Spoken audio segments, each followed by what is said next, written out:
Good morning. My name is Barbara Fuller, and as chair of the board, I welcome you to this May 16th, 2023 working session of the Washtenaw County Board of Road Commissioners.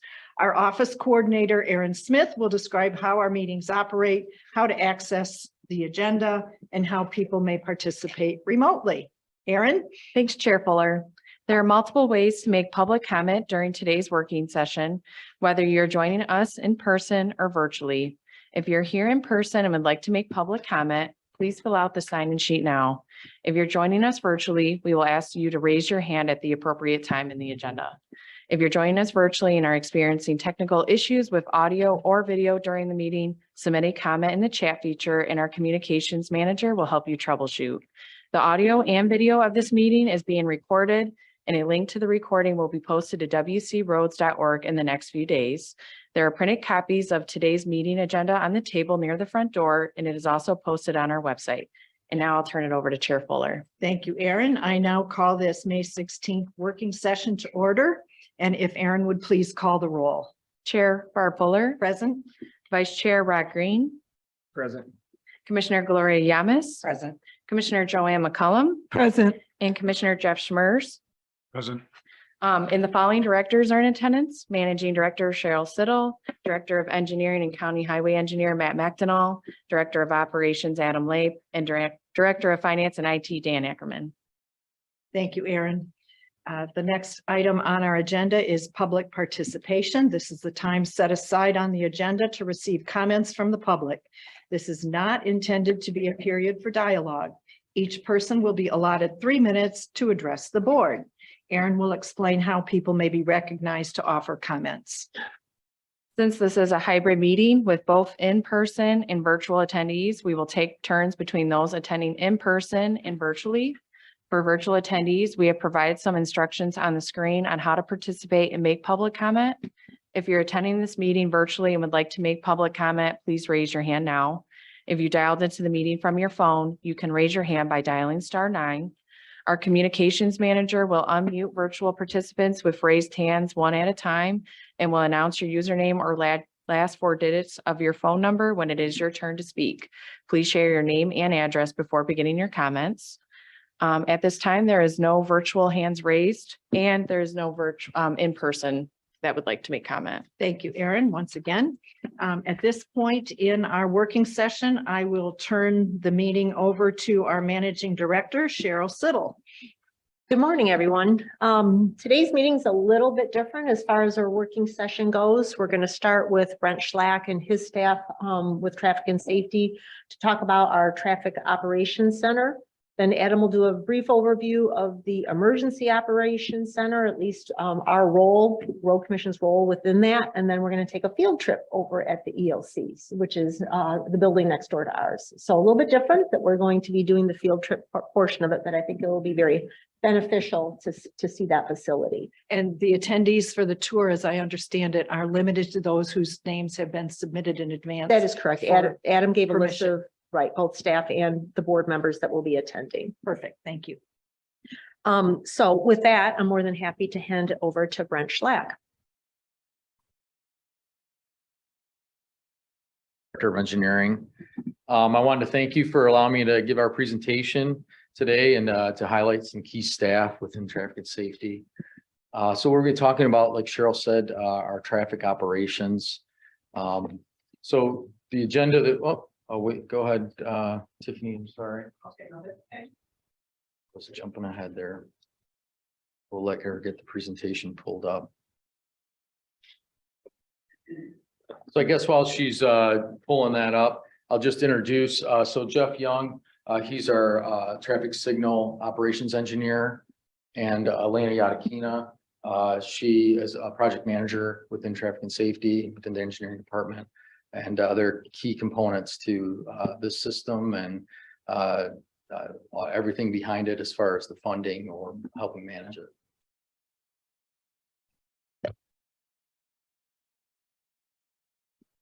Okay.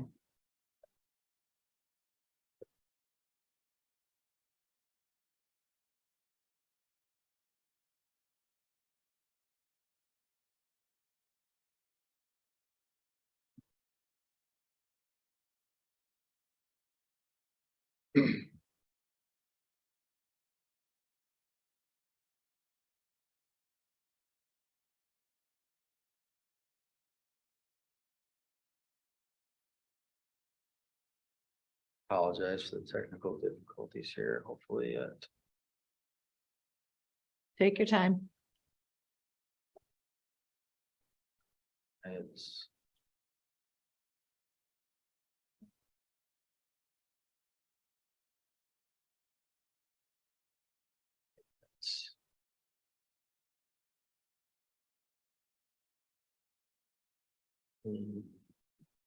Good now.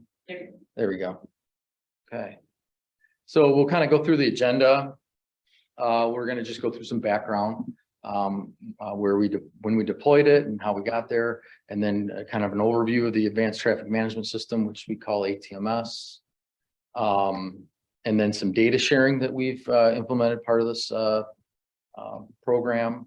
Go through what our options and what our traffic operations center looks like, and then some future projects. And then, of course, we'll end with the field trip over to the EOC, or the Emergency Operations Center. We have a lot of acronyms, and I apologize. I just assume everybody knows what they mean. So some background. So we own and maintain 177 traffic signals and flashing beacons that are owned by the WCRC. We maintain 75 MDOT traffic signals and flashing beacons, and we assist some other cities and villages like City of Milan. We have a contract with them that we assist them. They do some of their little work on their traffic signals, but if they need something big from us, then we go and help them. And we've done that with Chelsea and Celine, and we're in the middle of talking with Celine too about maybe expanding some of our efforts there. So Brent, let me stop you. What does helping those other municipalities, what is? Yeah, so that help? like, Tell so me if what they, help means. yeah, so if they have a signal that goes into flash and they can't determine what the issues are, then we can come down and help them. And we have the inventory, we have the equipment, we have the expertise to be able to assist them in whatever problem they're seeing with their traffic signal. So this isn't changing out light bulbs for them. This isn't. No, yeah, so they could, And they- yeah, they handle those little minor tasks. But if there's something major that happens, then most of the time they call us, or there's a vendor out there, Carrier and Gable, that they can contact too, that will give them some assistance. But a lot of times we have the inventory and we have the staff, and again, we're more than willing to help. Brent, you want to give an example, like with the city of Saline, where the signal wasn't a hit and we basically rebuilt the signal for them? Yeah, we've done that with city of Saline and city of Milan, where somebody's hit like a pedestrian pedestal, a push button pedestal, and then they don't have the equipment, or they don't have the material to help repair that, and so we'll come down and we'll help them trace where the wires are, how to activate all that equipment. So we've done that in many cases. City of Milan, they needed to upgrade a lot of their signals as far as from the incandescent bulbs to LED, and we assisted them with that. Commissioner McCollum. Oh, yes. I was just wondering, is there a compensation for maintaining the MDOT property? Yeah, for MDOT and for these cities and villages. So we charge them our time and material. MDOT's the same way. We have an agreement with MDOT for the traffic signals. It's a percentage of the intersection. So we haven't had one in quite a while that's come to this board, but the board will approve those agreements. And there's an estimated maintenance cost over a yearly cost. And then there's a percentage split based on how many legs of the intersection are under whose jurisdiction. Thank you. So a good example is Pleasant Lake at M52. Correct. Yeah. So it would be a 50-50 split at that intersection. Commissioner Green. Also, the traffic signals that we maintain for MDOT, is that in addition to the 177 that we also maintain, or no? Is, yes. Yeah, and we do that with 2 crews. So our crews are very efficient, and as we dive into this, you'll really see that we use the tools that we have to help us so that we maintain those small crews and have the expertise amongst those crews. So, Other questions? I don't see any, Brent. okay.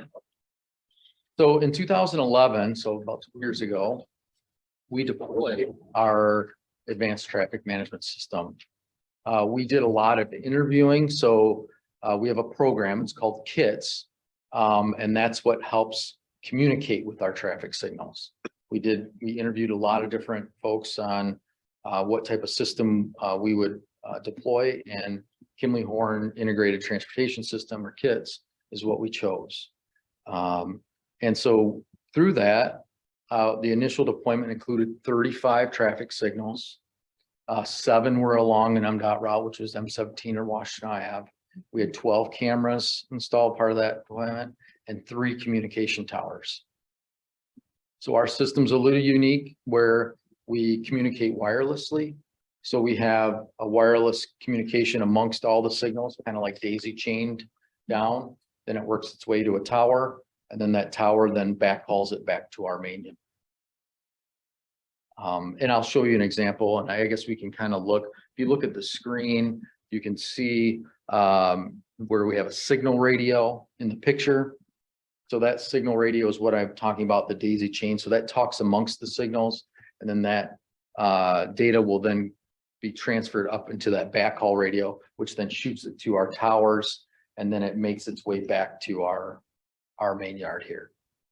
Question. If Yeah. one goes down, do they all go down like Christmas lights? It is, yes, yeah, and I mean, that's a very good question. That was some of the downfall that we had, part of our system.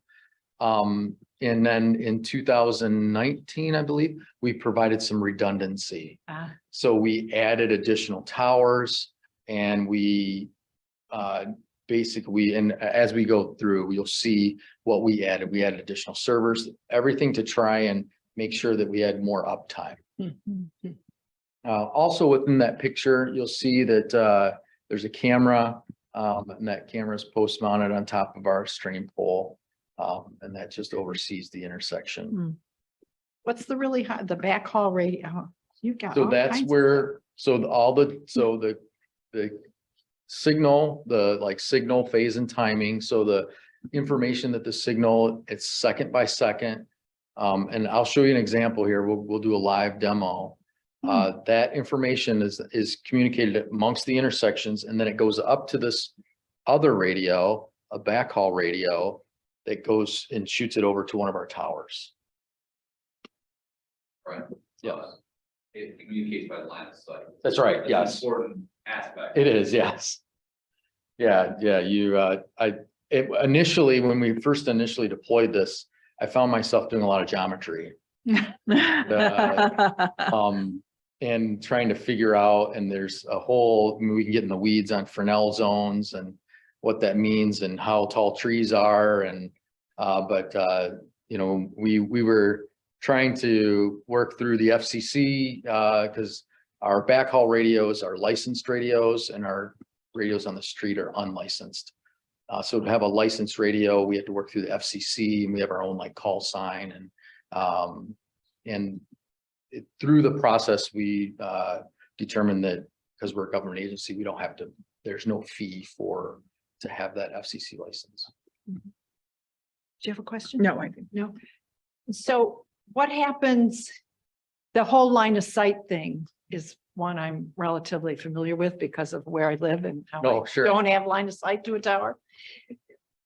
Is there any desire to go high-speed fiber to connect these and get out of the There is. reliance on line of sight, and trees get taller and Yeah, so as we have grown within our system, we've realized that, to have line of sight on our towers, we can only push so much data through those radios. And so we experienced a major issue last year where one of our towers got hit by lightning. And so it pulled all of our data down, and it was down for a long time. And now that we're, you know, also we have customers for us, you know, where we're sharing our data, which we'll get into. We were looking at, all right, how can we make the system better to provide more uptime again? And so with one of our most recent projects this year that's being bid out, we're looking at putting in dark fibers at 2 of our towers, so that if we do have an issue with our backhaul radios, that we can then jump onto the dark fiber. Now, what we might end up finding is that we just rely on the fiber, and then the backhaul radio ends up being our failover. But we're not there yet. We're just in the middle, just starting that project. Want to talk to you later. about Okay. that whole thing. So we currently have, so back in 2011, we had 35 traffic signals, and we've grown that up to 114 signals. That includes 90 WCRC, 24 MDOT locations. So the road commission, we only have 104 traffic signals. So we're pretty close to getting there, to having our system completely on our ATMS. That also includes 52 cameras. And like I said, we added additional towers for redundancy. In the picture, you'll see a picture of one of the towers. That's at the Plymouth and US 23 interchange. And so you can see the signal radio again. That's the radio that goes and communicates amongst all the traffic signals. It then comes and then it transfers that data. There's a radio up on top of that tower that communicates amongst the other towers. Commissioner McCollum. Yes, so I have 2 questions. One, oh, that is a backhaul. Radio and signal. Okay, never mind. I see that. But you on the handout, you have 45 cameras. Did you put in? Yeah, new so cameras? as we were reviewing this, Tiffany and I were reviewing it yesterday. I was like, we actually had 52 cameras. So that was that was from our previous presentation a year ago, I think. So yes, so it does not match. So then, we pull the curtain away. And what is behind all of that data that we get on the street we have 2 ATMS, Advanced Traffic Management computer servers, 1 video server, a network server, and now a firewall. We originally began with just 2 ATMS computer servers. Also, which helps maintain that, are our battery backup units. So we have 54 battery backup units. And that's our standard now, whenever we modernize an intersection, is to add our battery backup unit.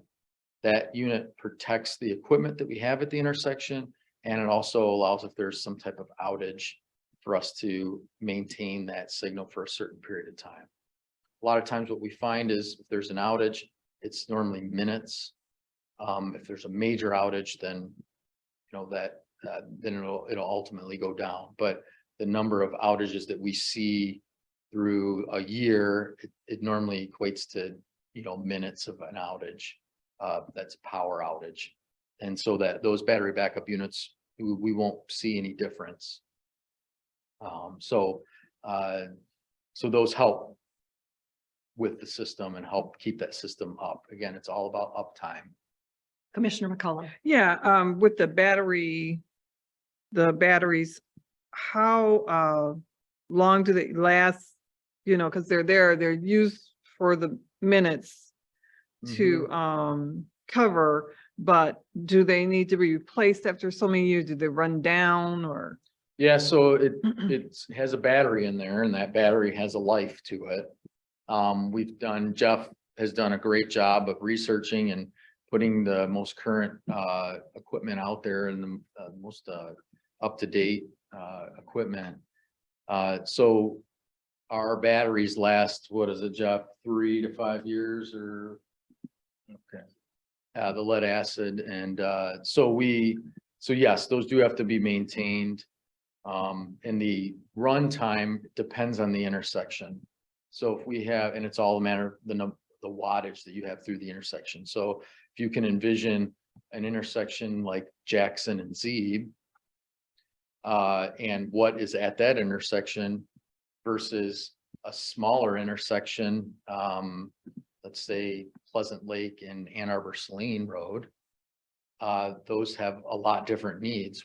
One has multiple traffic signals, pedestrians, cameras, and one is just, you know, the normal signal heads, no pedestrians, doesn't have a video camera at it. So what we've seen is that I think for Jackson and Z, we can run that for 6 hours completely. Another intersection, a smaller intersection, of maybe 12. So it all depends on how much wattage is at that intersection. Thank you. Commissioner Yamas. So I guess I kind of answered my question a little bit. So it depends on the load. So you don't Correct. have batteries based on the need of that. Do you have power plants to like trickle those batteries or no? Yeah, so there's the unit will, whenever we have power at the, you know, DTE power, it will maintain those batteries. And then, and Jeff can probably go into a little bit more detail on how it all works, but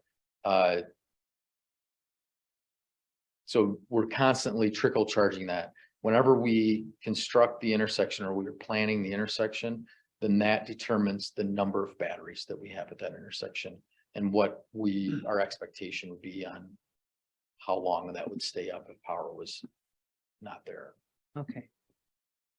Commissioner Green. So it sounds like an intersection might have more than one battery. Yeah, I think our standard is 2 or 3 batteries, 4 batteries. Oh. So, This is, Thanks, so- Jeff. and Jeff's gonna come up and kind of talk about how we use our system, and he can maybe go into some more details on that.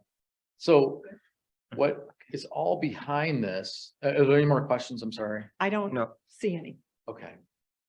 So what is behind and funds all this is congestion mitigation air quality funds. So in the past 5 years, and this is where Elena Yadakina does an excellent job of grant writing. We do a lot of research and a lot of networking to determine how to prepare these grants, and we've been very successful. So we've received over $6 million in the last 5 years for this system, and you know, this improves our response time. It improves how we manage the signals, and improves how we communicate with the public. Elena, raise your hand. Let us see that you're here. Okay. So now I'll kind of go in, and again, I'm going to show this live, but this is just an overview of what basically Elena and I do whenever we get some complaint or we see an issue with an intersection, and we need to monitor and determine if the timing's off, there's something that needs to be adjusted. So we pull these screens up. We got kits in the background. We got the camera up. And then this is the actual front panel. So the controller that's in the cabinet, we can see that front panel. So you can see as, sorry, everybody gets motion sick here, but so you can see the platoon of cars. And so then we're watching the lights. You can just see in the background, like all the green lights. And so we want to make sure those platoons are getting through those lights. This is Carpenter Road. And so we're monitoring that. We're adjusting the timing to help accommodate so that those platoons of vehicles are making it through that corridor. Commissioner McCollum. yes, you may have said this and I may have missed it, but I see it's on real time. Do you ever have a situation where you need to go back and look at something? Does it record it or? Yeah, we don't record our video. It's all real time. So, you know, we pull a camera up and then what you're looking at is live video, and we're not recording that. The system does have that ability, but due to other reasons, FOIA, and we don't want to get into recording that video. So we just watch it live. So now I'll bring Jeff up and he can kind of go through how him and his crews use the system. All right, here you go, Jeff. Thanks again. We really appreciate the Identify ability. yourself for people who Oh, can't Jeff see you. Young, Signal Operations Engineer. Just want to thank the board for giving us the opportunity to showcase what we do on a daily basis. It's exciting to us as kind of like traffic technology nerds. So like Brett said, we may go in the weeds a little bit, but it's out of excitement to be able to present this, and without your support, none of this would be possible. So I'm going to step back a little bit and talk about the battery backup units, because this is a new addition to our kind of standardized program with our traffic signals, and it's important to us. It does provide a tremendous amount of safety to the motorists and also to our equipment to make sure that it operates efficiently. Brett was talking about the lead acid batteries that we use. That was a system that has been out for several years. It is been pretty tried and true. Technology has changed over time, as we all know, with batteries. Lithium ion and those sorts of things are not quite the types of materials that we can utilize at our signals because of the drastic heat changes and cold and warm, and so that the efficiency of those batteries aren't, the best. Over the last 2 years or so, there's been a new technology that's come out, and we're not afraid to try this stuff. We feel if we believe in it, if we get a good enough amount of information to be able to do the research ourselves and decide that this is something that's going to benefit us and our system, we're not afraid to try it. So this new system, supercapacitor, is what it's labeled as, has come out over the last couple of years, and one of our suppliers has started to carry this information, or provide us with the information to carry this product, and so we gave it a try. Like Brennan said, those 4 lead acid batteries that are in our cabinets, they, over time, we estimate over 3 to 4 years that they start to drop off. Typically, with lead acid batteries, you're not going to get the same amount of capacity throughout its lifespan. It does start to drop down quite drastically. After about 2 years, we get about 50% capacity. So doing a little bit of research and some number crunching and information, like if every 4 years we replace these batteries, what's it going to cost us for the materials? What's it going to cost us for labor? We got a good idea of that. And then we looked at these supercapacitors.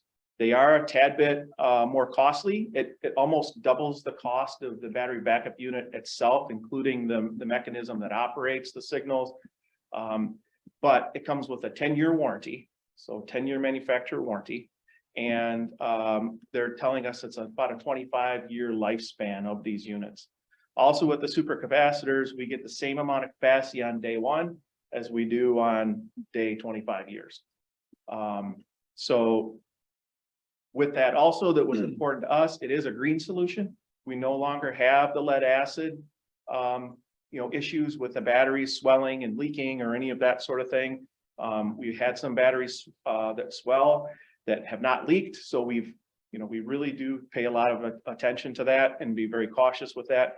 But these supercapacitors, they take up a little bit more room, but they provide a much better solution than the lead acid. And like I said, it's a green solution. We don't have to worry about recycling and those sorts of hazards. We're not exposing our employees to that nasty material.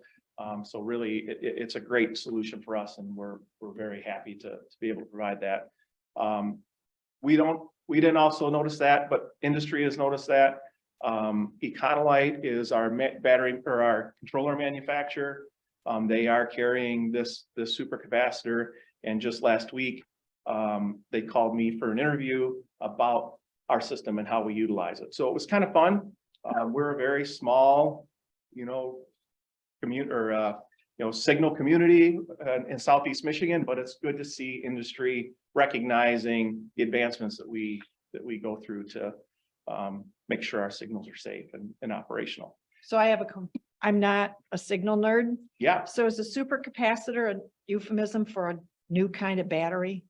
It's not a battery at all. Not a battery at Nope. all. If you want to kind of think back to the future sort of thing, Uh-huh. those capacitors, not a flux capacitor, but it's awfully close.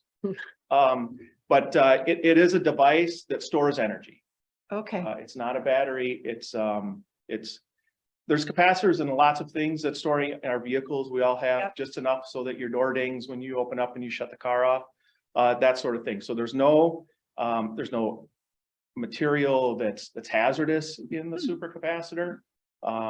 It's just, I'm not really big into the electrical, engineering aspect of it, but there's no lead, there's no lithium, there's no gel, there's none of those things that are included with, a standard battery that we think of on a daily basis. great. Yeah, so it's a device that stores energy and then disperses it as needed. Okay, Commissioner Schmerz and then Commissioner Yamas. Do you know? Oh, McCollum, I didn't see your hand. Oh, I'm sorry. Oh, so go ahead. What's the run time on the new capacitors? Great question. So when we looked at initially getting our battery backup units, we use, as Brent had mentioned, Jackson and Zeeb as our use case. Mhm. That's pretty much the largest intersection that we have that draws the most wattage. And we based all of we based our standard off of that. We based our standard to run that about 6 hours on the batteries. And then we install all of the same equipment regardless of what intersection it is, just so that we have standards. The 4 batteries, lead acid batteries that we use, we were able to compress down to 3 capacitors to get a little bit more time. And so we're down, like I said, the super capacitors are a little bit larger, but it's the same space, the same cabinet that we can put them into. So we're getting, with 3 capacitors down here, Jackson and Z, we can run that about 4 to 6 hours. Pleasant Lake and any of those smaller intersections out there, we're seeing a good 8 hours out of those. Our objective when we size those batteries was to be a minimum of 4 hours. And that's due to the fact that if the signal loses power during one of our peak times, that it gets us through that peak time period. And the peak times are, of course, when you think of the morning rush hour and the afternoon and the evening rush hour, the objective was to get it through that process. And then if it dies off when traffic's lower and runs out of battery, then we felt that that was a good threshold to do that. All set? Yeah. No? My only other question would it be worth at some point the cost to efficiency of putting a solar panel on it? So solar, we do have some solar units in our push buttons, the rectangular flashing beacons. And what we have found is that there's a lot more maintenance in the solar due to our, daylight times in Michigan. There's several times that we have to go out in the wintertime and pull batteries out of the RFBs, bring them back to the yard, charge them up, and then take them back out there. So we're a little bit nervous with that. And as far as a maintenance aspect, it would be one more unit that we would have to clear snow and those sorts of things. So, but that is a great question. We did look at that. There are some communities that have even natural gas generators at some of their intersections, and that is by far more costly than this. So we looked at a lot of options to be able, our objective was to run the intersections when there's no power. And so we looked at several of those options. I appreciate you looking at it. Yeah. All set? Commissioner Yamas and then Commissioner McCollum. So you did a comparison, so you're replacing the lead batteries every 4 years and the capacitors cost more, but they last 10 years, Yes. right? They last 25 with a 10-year warranty. So if something happens with that super capacitor, it's replaced at no charge to us. Oh, okay. Okay, great. Oh, 25 years. All set? Yeah, so the cost comparison, it outweighs it? or- Absolutely, yes, by far. Yeah. And plus 25 years, that's when, that's an estimate because it hasn't been in this, field, but it's been used in much more demanding fields, that type of technology than the traffic signal field. So the manufacturers are they wouldn't publish that information if they weren't confident. And that was one of the questions that we drilled on. Hopefully I'll retire within 25 years, but I really want the legacy to move on and make sure that, you know, our technology is protected. Well, this is exciting. All set? Especially that it's green. Yeah, thank you. Commissioner McCollum. Yes, do you know what the material, some of the materials are in this supercapacitor? That is a great question. I haven't drilled it down. But they do, there's no special recycling that needs to be done. I didn't, you know, like drill through and see what types of materials are in there, but we can dispose of it just like we would any of our other electronic equipment. Yeah, no hazardous materials or anything that we need any special that require any special requirements to dispose of. Any rare materials in there? I'm not certain, but I could find that out for you. Thank you. That'd be great. Yeah, we can certainly provide the specification sheet that would list all of that information. Thank you. We do rely on our staff's expertise on these things. Commissioner Green. So is the ultimate goal to do away with the lead acid battery? Absolutely. Yep. And that as part of these projects, these CMAQ projects that Brett and Aleda worked so hard on getting the funding for, if we have a battery backup unit at an intersection, we're replacing with the supercapacitors. If we don't have a battery backup unit at that location, we are installing a new system with the supercapacitors. So we are getting to that 4 to 5 year mark with some of our intersections. Carpenter and Ellsworth is one of those. That was one of the first ones that we installed the battery backup units on. And just about 2 weeks ago, we replaced those batteries with the supercapacitors as part of our maintenance. Thank you. All set? Okay, we'll get into how we utilize all of these systems and the communication. We're connected to lots of things these days through Teams and email and all of that. But myself and my staff is connected to the KIT system that we talked about. Anytime the intersection sees some sort of operation that could cause some sort of delay, whether it be a power outage or there's a power surge or something like that, and the intersection goes into flash, and it's conflict flash. So there's some conflicting issue within that cabinet that turns that intersection into flash to protect the drivers at the street level from operating from the red, yellow, green. It goes into flash.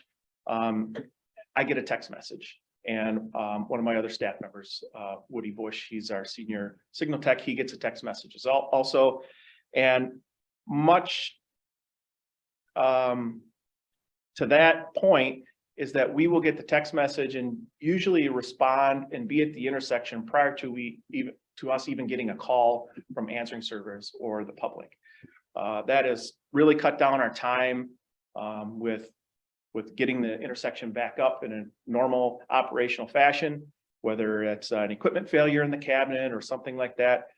We will get that message. Sometimes we don't know exactly what the problem is, but it alerts us that there is a problem, and then we have to get the boots on the ground to that cabinet, stick our head in there and see what's going on, and then kind of plan accordingly to equipment replacement. Or sometimes, like I said, it just could be just a quick blip in power that the traffic signal didn't like, and it cautiously puts it into flash. The battery backup units have helped eliminate a lot of that, because they don't only provide backup power, but they provide clean power to the cabinet. So any type of power fluctuation at all, our signal equipment within the cabinet doesn't see that, because it's being protected by the battery backup unit. So not only is it providing the power to the signal, but it's also protecting our equipment and saving a little bit of funds in that route also. So this is a display of all of our signals that we maintain that are on our KIT system. And you can see it's scattered quite a bit throughout the county, but pretty densely populated within Ypsilanti and Pittsfield Township. Of course, that's where a lot of our corridors, major corridors are. The coordination through some of those corridors, especially Carpenter Road, this system is key and critical to that. And as Brent had displayed earlier, if we have an incident or construction or something like that, we can log in, pull up the cameras and have several cameras at a time at each one of the intersections, and then be able to see exactly what's happening out in the street, how the cars are behaving or misbehaving, and then adjust the timing accordingly. There are certain things we can do remotely. Adjusting the timing is one. If it's a major change to the signal, the intersection, the operation, then we have to visit it to do those changes in the street. It's just it's safer that way. A great example, just this morning, I have a friend that works for UPS, and you know where UPS is, and you know what project started on Monday. So he had sent me a message, and he says that when they come in the afternoons to at the end of their shift to go back to the facility on Mansfield and Michigan Ave, the Michigan and Ellsworth intersection only lets a few cars through.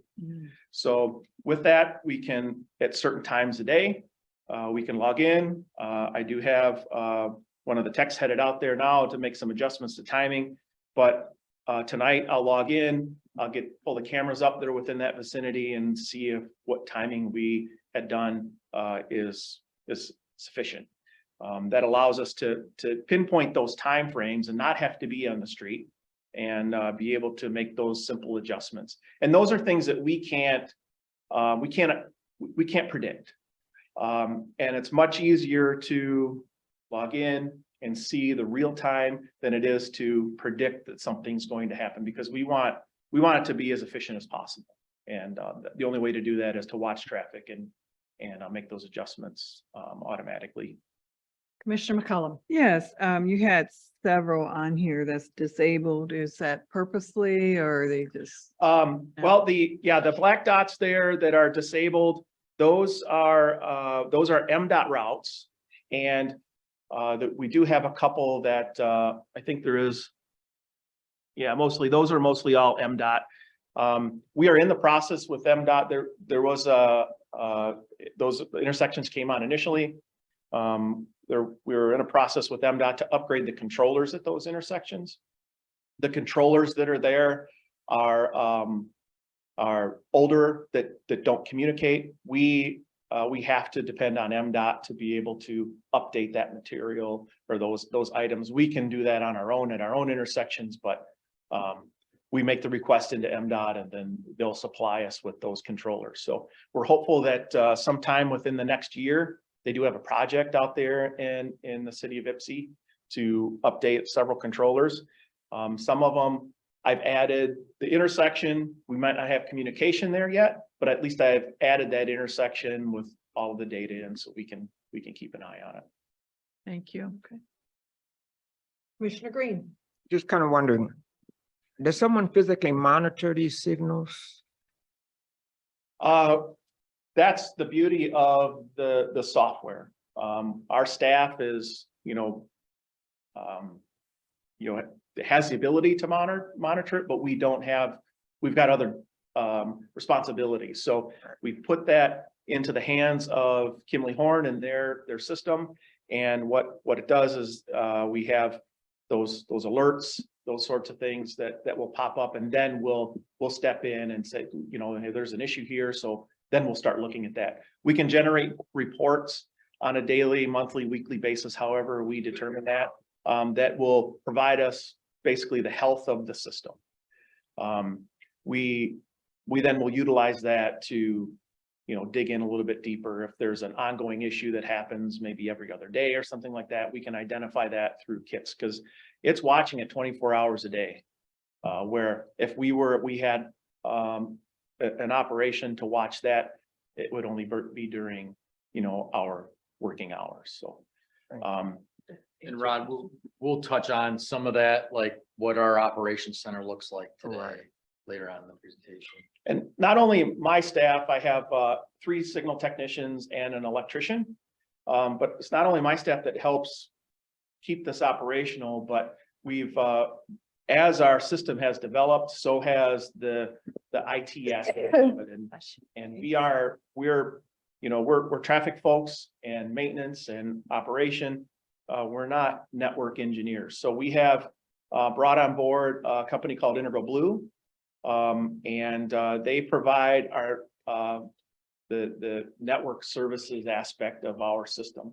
It was very cost effective to do that in our eyes, because by hiring them to watch all the networks, make sure everything is up, they pointed out a lot of things that we weren't educated to know how all of this integrates, how the licensed radios integrate, and they provided a much better aspect in security to our network. Also, that's always a concern. When we brought them on board several years ago through a CMAC project to try it out, it really showed us that we need these folks to be in our corner on a daily basis. So there's some software that we put into place that monitors not only the signals, but then also the system and the wireless and licensed and unlicensed radios as well. Integral Blue comes with network engineers. They come with folks that help set up some of especially our camera system. They have tower climbers. So for us to have all of that on our staff, you know, it's just not feasible. So we reach out to them when we need their expertise, and we do have a maintenance contract with them on a yearly basis. And, you know, they provide a tremendous amount of help and usually can get our issues resolved in a much shorter time frame than what we ever could. So just recently, within the last 2 or 3 years, we brought on a new video management system called Genetec. Genetec started out as a security software that monitors security cameras. One of their largest customers is Target, and I believe the number was like 150,000. This software can operate 150,000 cameras throughout Target, so I figured it's pretty good, should be good enough for Washtenaw County Road Commission.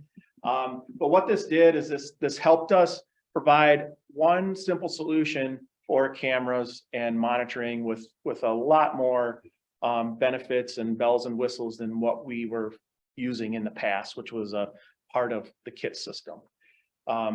These cameras have also evolved over time since 2011, and really the quality of it, you can see this Clark and Gulfside camera compared to the video that Brent had showed earlier. That camera was recently updated within the last couple of years, and that the camera quality is much better. This system was built for the pan tilt zoom cameras. It not only has allowed us to be able to provide the camera coverage to traffic and safety, but has allowed us to provide it to the operations department and for them to be able to utilize it during their weather events and traffic incidents. The system is very intuitive. It's built specifically for cameras. The last system we had was our kit system, so there was a lot of other aspects and pieces and components of that software that was a little overwhelming for those that are not used to the traffic signal operation. So this has really cleaned that up and helped. You can see along the left side are several of our intersections that we have cameras at. The red are out for whatever reason, whether when we took this screenshot, whether it was for maintenance or communication issue or something like that. And then you can see as we do have cameras on a couple of our towers. Well, I think actually all of our towers, to give us a little bit better perspective. Most of our towers are within MDOT right away. So it helps us and the stateside crews keep an eye on the highways. And we have one here at our main tower, our main yard tower, that we can see. I can look down to 94 and see quite a wide, depending on the season, but quite a wide area of almost down to Baker. It's not real clear because it's quite a distance away, but that vertical advantage gives us So a good perspective. So now I'll demonstrate it live and kind of talk through. Is there any other questions that you folks have?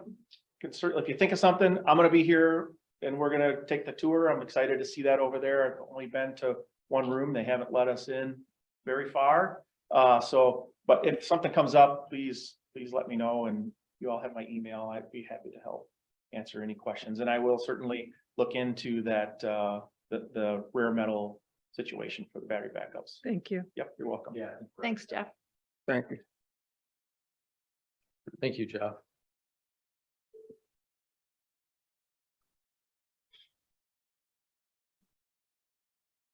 Gotta drag this over. So this is our traffic signal map that was on one of the slides. So we can zoom in, and this is where Jeff and his crews can use this as well. So they get that alert, they can pull the map up and they can look at an intersection. Like this is Carpenter and Packard. And so they can, sorry,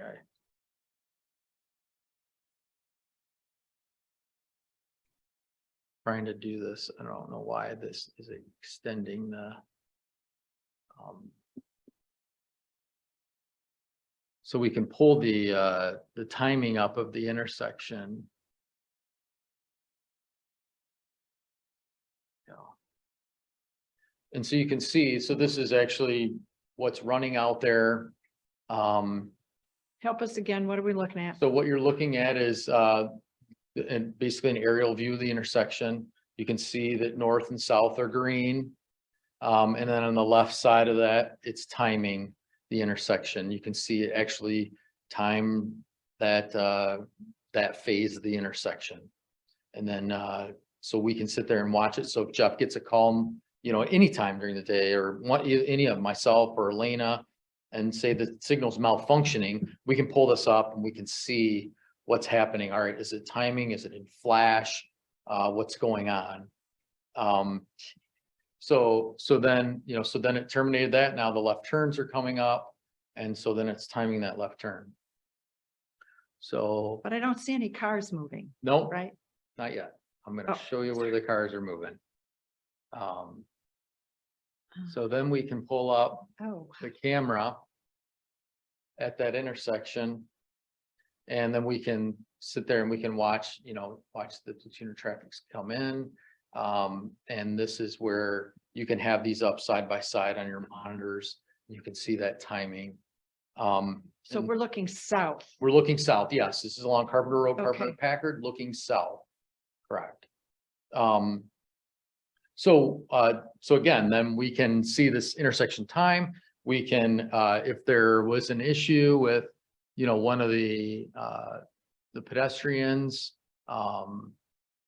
buttons or something, we can zoom in and we can see what, you know, you can zoom down, like something, say something got hit. We can zoom down, we can say, well, it looks like the button got hit, or and then we can then not only have a crew on the way to the intersection, we can have one stopping to get material. So, and then also this helps our operations. So if there was a weather event, they could zoom right down to the pavement and they could look to see if there was ice or what's happening in certain areas. So throughout our county, the weather can be different versus what's out in Pittsfield Township versus what's happening in Linden Township. And granted, we don't have any cameras in Linden, but we can then at least adjust where we do have our cameras. Or if we get some call that a drainage structure has been damaged and we have to have a camera there, they could zoom in and see, all right, what happened? Is the lid off, or what issues are we seeing? Commissioner Green. Oh, I'm sorry. That's okay. Go ahead. So if there's a malfunction, do you get an alert? Yeah, so we set those alerts up. So if we have a conflict, like Jeff said, so a conflict would be if the signal sees like two conflicting phases on together for whatever reason, it'll send the signal into flash. And then we'll get an alert. If somebody opens the cabinet door, we'll get an alert. So we have that ability to set up what those thresholds are and what type of alerts we want to see. Commissioner Yamas? So you may have said this, but I forgot. So the cameras operate off of radio signals or fiber optics or cable? How do they operate? So the intersection itself just, operates, it's isolated itself. And then the data that is being gathered through the intersection is then communicated over a wireless radio. We do have some intersections that have fiber. We also have some that have cellular modems. So we kind of have the full gamut of communication out in the street, but the majority of our system is a wireless rate, like line of sight radio. So the camera view is coming from a wireless signal? Correct. Okay. Yeah, completely wireless. So from the intersection that daisy chains down to it gets to a tower, and then it comes back wireless back to our yard here. The technology of those cameras are exactly the same. It's like the ones we have in this room. They're just a little bit more powerful and hardened for the environment. But like the lenses and all that, it's they're almost pretty much exactly the same. So the amount of information is just given over a standard Ethernet computer cable. Yes. So does operations see this image too? I mean, you had mentioned road surface conditions and such. Yeah, we share the video management software with our operations folks. Okay. And so they're able to see everything, and then in the presentation, we'll get to it. We also share this with the Washtenaw County Sheriff's Office. Thanks. So Oh, Commissioner Yamas? So you just, so they have access to this. So if they want to watch it live, do they have the ability to record or they don't? they do. They have basically a parallel system. So we have our own video management server. It helps manage our crews and manage our cameras, and then we share that data with the sheriff's department. I'll get into it and I can show you. And then of course we'll take a tour, but then they have the same type of system over at their place, and they're able to utilize that. They can pan, tilt, zoom the camera, they can record it if they choose to, but it's all housed on their facility. Okay.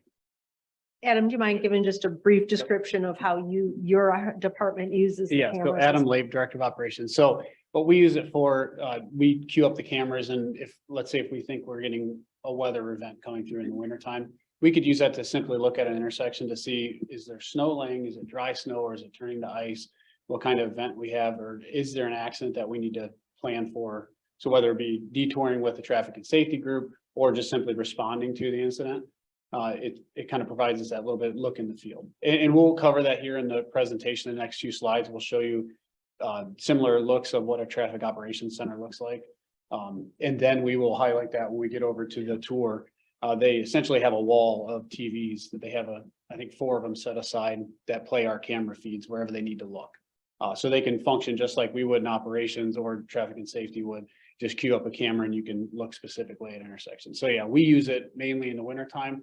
And to respond, you made the note, drainage structures. That's a simple thing. Sometimes we get calls where manholes become dislodged, manhole covers, and we can zoom down most of a corridor with these powerful cameras and see exactly where it is. Is it damaged, or does it just need to be reset? So it gives our crew a little idea before they go out in the middle of the night looking for something. Thank you, Adam. Thank you. All right, so now we'll jump back to the presentation. I got the follow-up question for you, Commissioner McCollum. while Yes. Brent's getting, On your phone?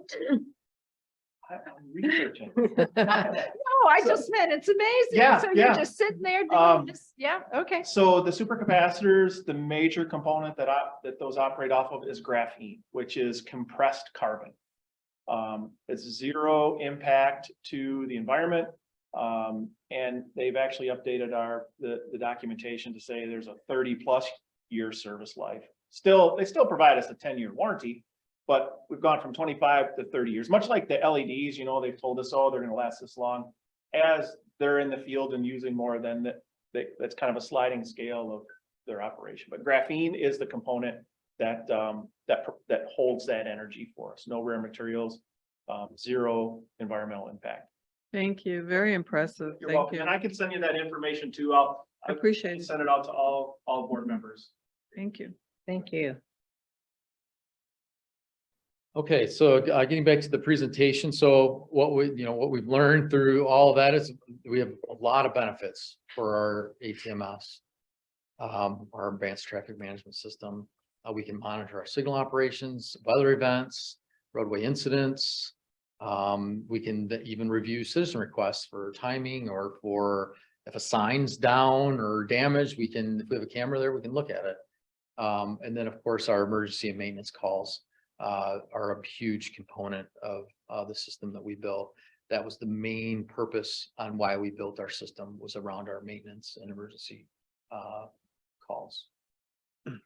Can I just pause here a minute? Is EOC waiting for us? We're We were- running slightly behind schedule, so I think if we can let. Do we want to take a recess and go do the tour and come back? I mean, I don't want them to be expecting us and we don't come and we don't come and we don't come. That makes me crazy if I'm on the receiving end of that. So Adam Lape here again, Director of Operations. I actually called over and let them know we're finishing up, so we have a little bit of time to.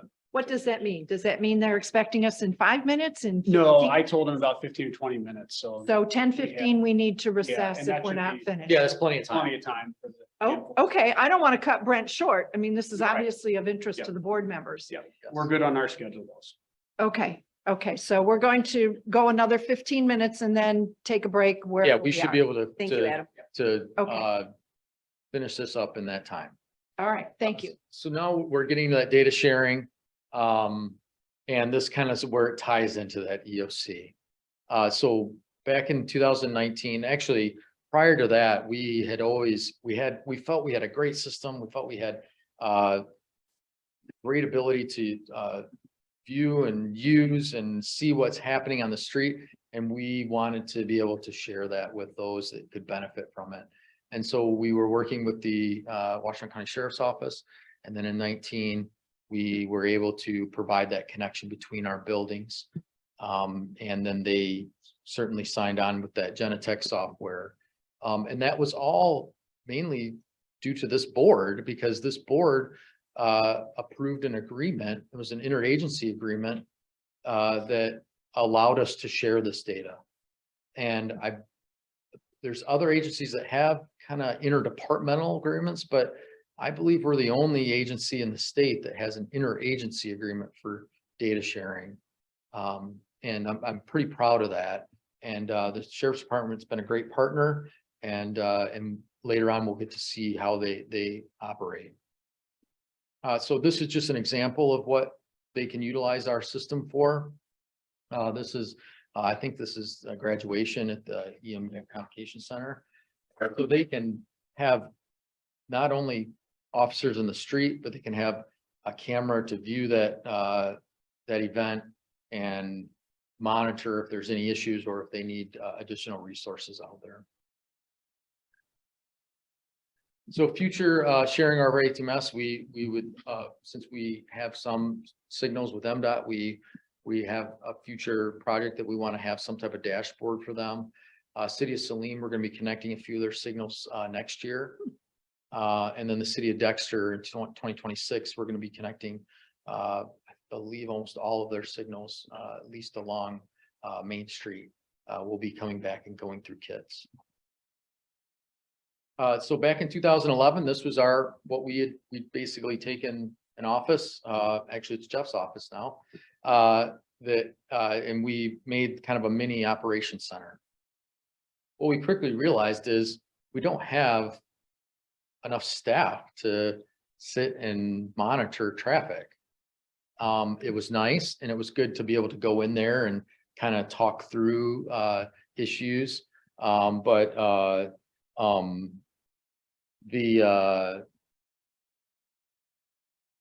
but we realized we didn't have,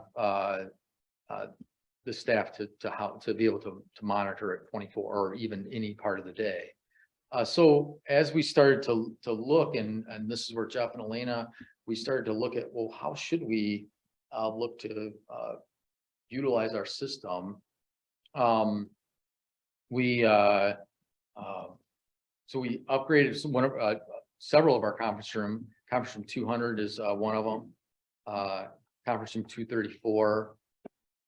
And what we can do is, and maybe I should step back a little bit, our laptop, so my laptop and everyone within Jeff and Elena, we all have, even our signal crews, they have a laptop, and that kind of serves as our TOC. So we can utilize that anywhere we have an internet connection, we can tap into our network and we can view what's happening or manipulate or change. We created those spaces upstairs or even in the assembly room, and actually it was expanded now most recently to another conference room 106. And those can then be activated for if we need any type of operations. We are utilizing Teams. We have a lot of ability to communicate with those in the street and kind of have our own little war room.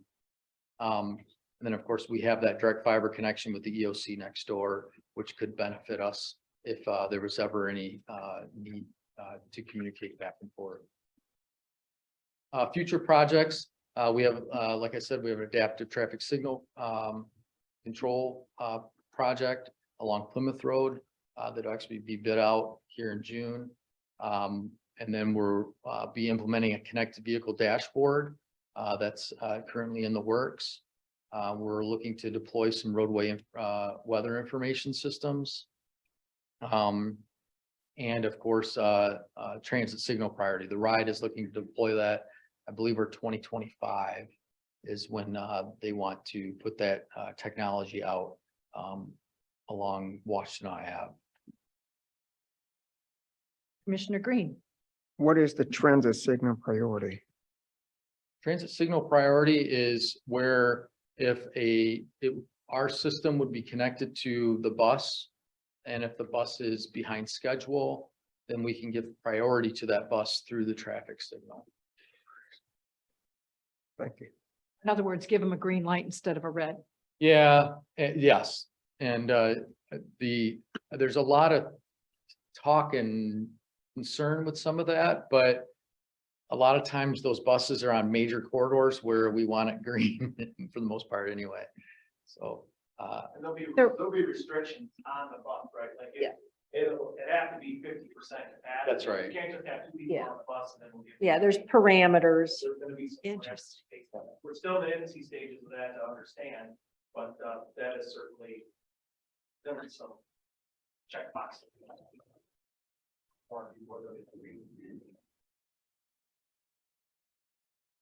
So some unfunded projects that we could look at would be emergency vehicle preemption, which would be similar to that transit signal priority where there's some type of emergency, they could then be preempted through the signal.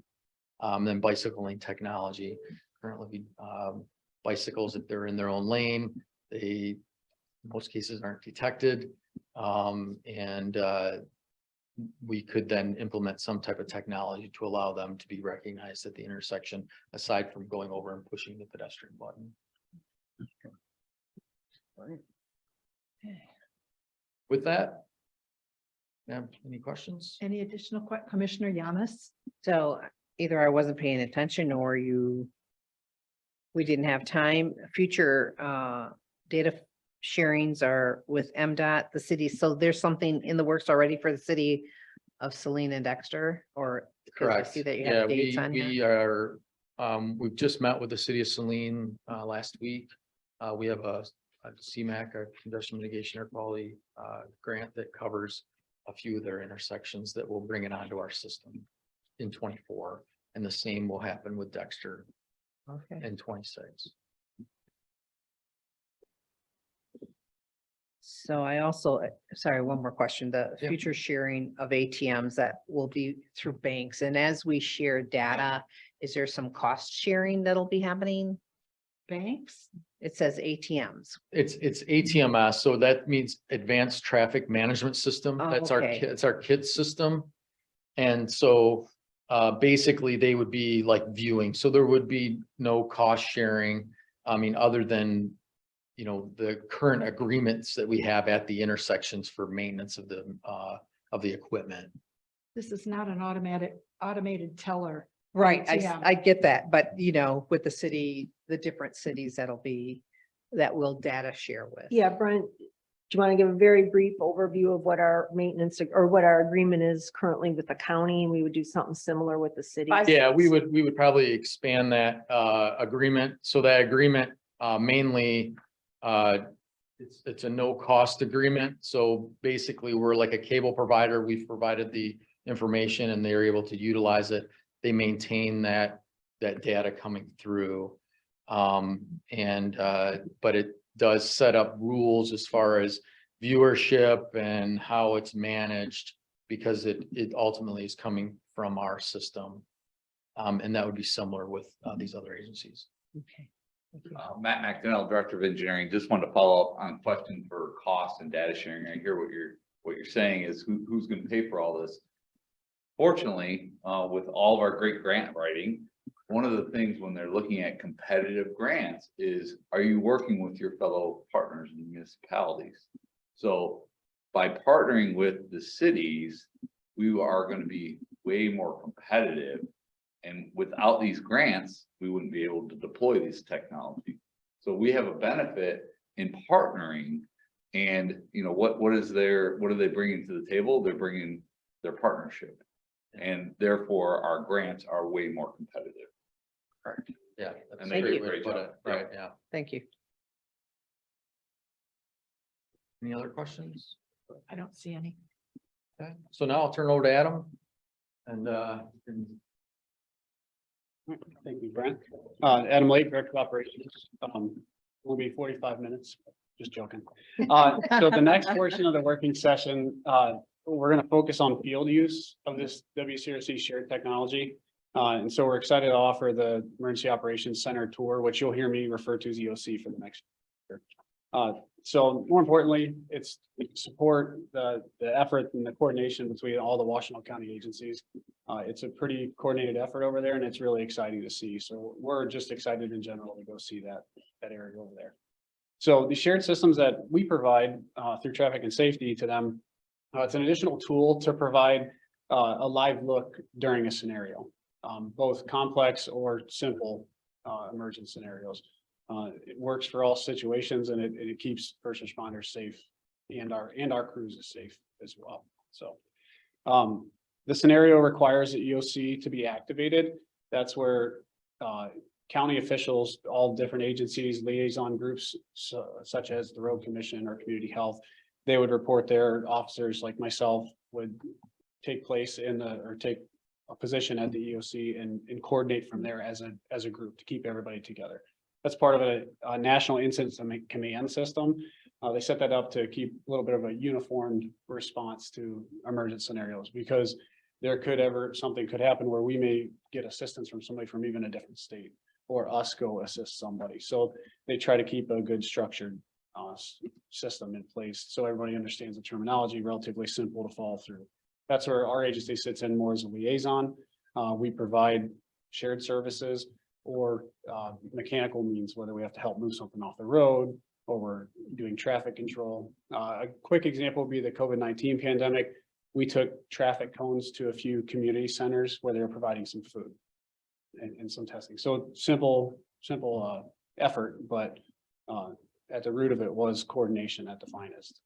So it helped communities kind of work through that process during the pandemic. And then the tour that we're going to talk about here, it's going to showcase that safety for those first responders, that the KIT system that you learned about can be looked at just like we just talked about. We can look at it here in our computers, but the 911 officials and Emergency Operations Center professionals can look at that during an event if they need to see if they can get some footage of what's going on during the event. And the traffic safety team does work tirelessly to keep this system going, and they've developed this. We can't thank them enough. Operations, it's simple for us just to hop on the computer and see things.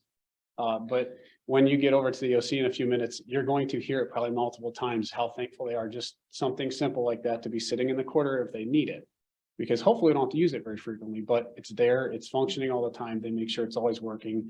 And it's been great with the grants, to get a lot of this provided to us, so it hasn't cost our budget. On that, I'd like to thank the county sheriff on record because he provided us the opportunity to go over there. I spoke to him last week and thanked him directly on our behalf.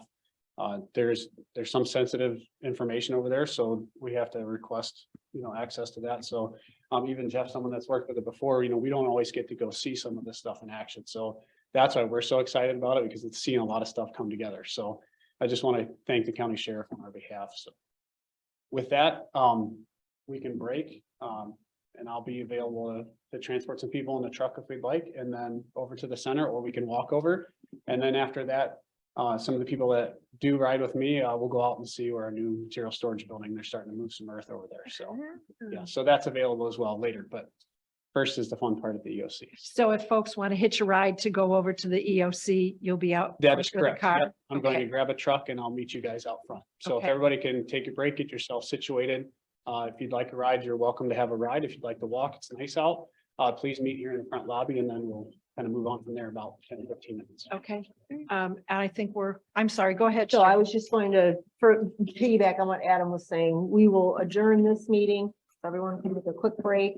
If we could identify a time, we'll meet in the lobby. Anyone that wants to ride with Adam is welcome to do so. The rest of us will walk over. Okay, It's just next door, so we just don't have to go too terribly far, but that's sort of the plan from here. We okay, will adjourn this meeting. okay.